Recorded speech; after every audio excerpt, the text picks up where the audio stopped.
Today we're not talking about matters of iron sheet or mabati common known. Of course, this has been one of the issues that brought in a lot of heated debate among the public members and also in Parliament of Uganda following the diversion of some of the iron sheet. But today we're not talking about matters of iron sheet. Back to our matter on ground. Recently we saw the inspectorate of government carrying out a number of inspections across the country, and last year, of course, we saw that the country performed at a certain percentage as far as the issues of corruption perception index is concerned. So we want to find out what could be the current stand as far as the performance of the country in terms of corruption is concerned. Before we bring that subject matter into discussion, over last week we didn't see the inspectorate of government having monitoring and inspection of the parish development model in Iganga district. Meanwhile, in Jinja city they also had the inspection of some of the roads and USMID program, which is a program funded by World Bank. To make us appreciate this particular subject matter, I've been joined by the Deputy Inspector General of Government, that is Dr. Patricia Achan. Dr. You're most welcome.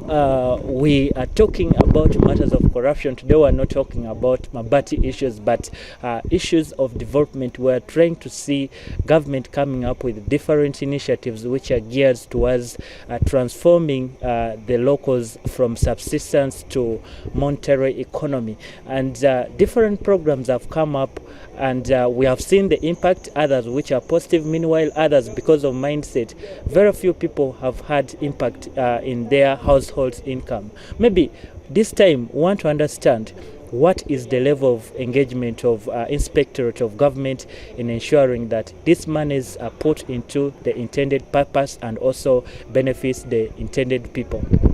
In line with our mandate as the inspectorate of government, we monitor government programs to ensure that there is transparency, accountability, and anti-corruption.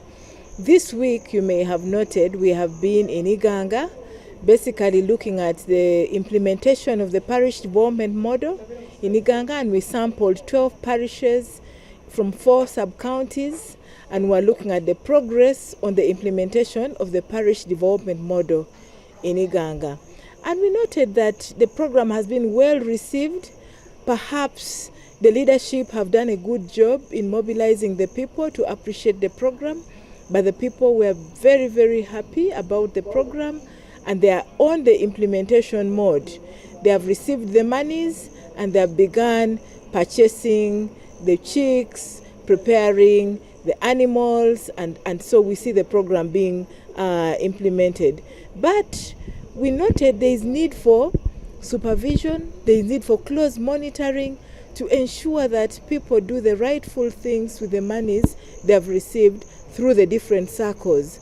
And so we want to ensure that there is transparency, accountability, and anti-corruption, and people are able to put this money to good use. Maybe, Doctor, let's try to look at the projection. When you look at this particular government program, the projection is that at least 17.5 million Ugandans in 3.5 million households will be out of poverty. And we have seen similar programs coming up. Let's now zero down to Iganga, where you had your inspection and monitoring. The RDC did confirm that they received 5.7 billion, and when you look at this money being sent or given to the beneficiaries, at least it is at 95%. And there were also issues of allegations coming up during the meeting, and it's not only an allegation within Iganga district, but all over the country. Maybe how are people going to tackle some of these allegations if they are got true?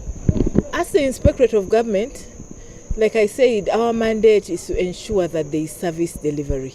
So we monitor to ensure that there is transparency, accountability, and anti-corruption in the implementation of government programs.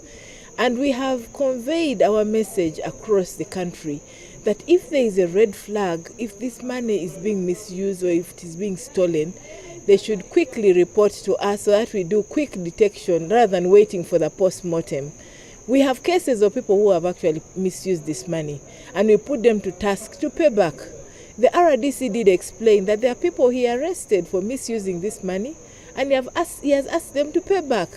So we are intending to actually arrest and prosecute cases of people who are misusing this money.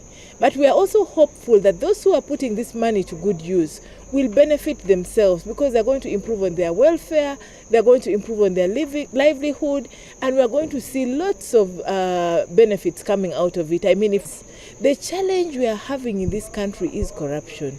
If there is no corruption, the resources we have ability to even feed the whole of Africa as Uganda, because we are blessed and well endowed. Going back to the USMID in Jinja City, we have been monitoring to ensure that there is proper progress, because we see the projects delayed on the roads. But we noted that they're about 78% to 80%, and which is very good, and most of the roads are basically ready for tarmacking, others have been tarmacked and paved and so on, which is good progress. And we have come up with timelines so that they ensure that the contractor is able to finish by close of business before the project winds up. Maybe, Doctor, our time is fast being spent. Maybe most of these government programs have come in place, and when you look at most of these programs, they are geared towards Uganda's Vision 2040. And we are seeing the country talking of sustainable development. Attending this means that a lot. We want to understand, in terms of corruption, where do we stand? In terms of corruption, you might have read the Corruption Perception Index. We are still not doing well at all. But it is just a perception. Just a perception, because the instances of corruption have been happening and the reports have been out there. And the people who do research normally write and report on those. So it is their perception.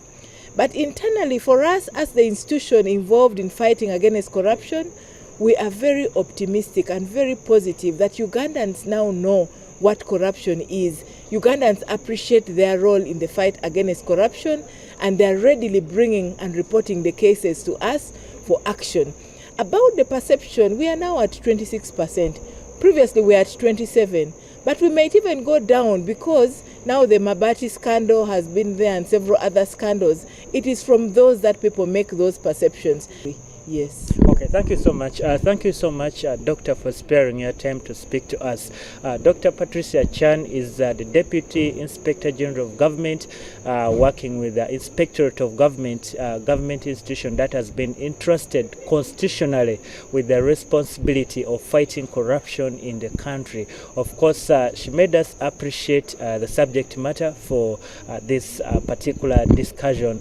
And of course, it is our responsibility, joint responsibility as the inspectorate, as being the citizens, as being you, ensure that we have value for money, and this can only be through transparency and also ensuring accountability.